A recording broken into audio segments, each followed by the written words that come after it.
I was recently sent a review copy of Soulstone Survivors by developers Gamesmithing Limited and couldn't believe I hadn't heard of it. It released a solid 9 months ago and is one of my very favourite genres of game. Right off the bat, this is incredible value for money.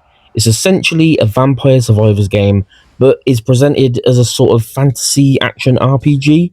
The game features over 20 classes, which all feel distinct and unique despite the gameplay loop always having the same simple core concept of ripping through hordes somewhat idly, and that's quite impressive to be honest.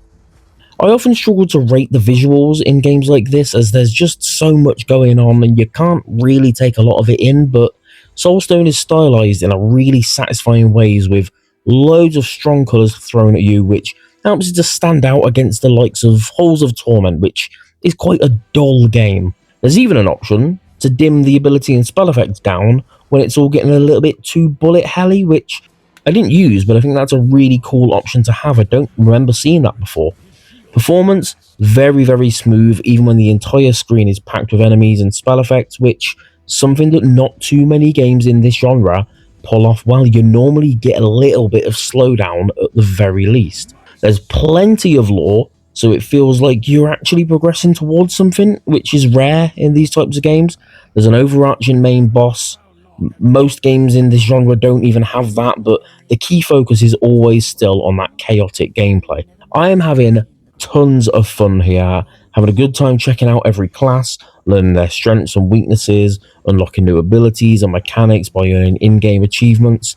For the type of game and the modest asking price, there is a lot of content on offer here. Simply put, this is one of the better and more complete roguelike games out there today. Definitely a great pickup if you like the games I mentioned before, like Vampire Survivors, Halls of Torment, even Risk of Rain 2. The sheer amount of content will keep you coming back due to the progression system, which is a bit grindy, but to be fair, in this genre, what games aren't grindy these days, especially towards the end of the game? There's also different game modes in there to pick from, which gives you a little bit more variety in terms of how you can progress through the game, something, again, missing from a lot of entries in this genre.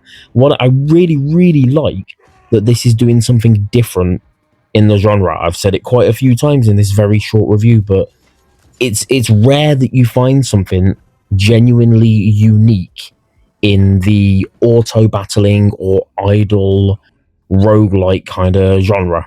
This is a wonderful little non-stressful time killer that does feel genuinely rewarding once you find the optimal builds for each different survivor, and it's extremely satisfying to create an all-encompassing, balls-to-the-wall killing machine. The developers clearly poured passion into every detail. It really shows in every second that you play this awesome little game.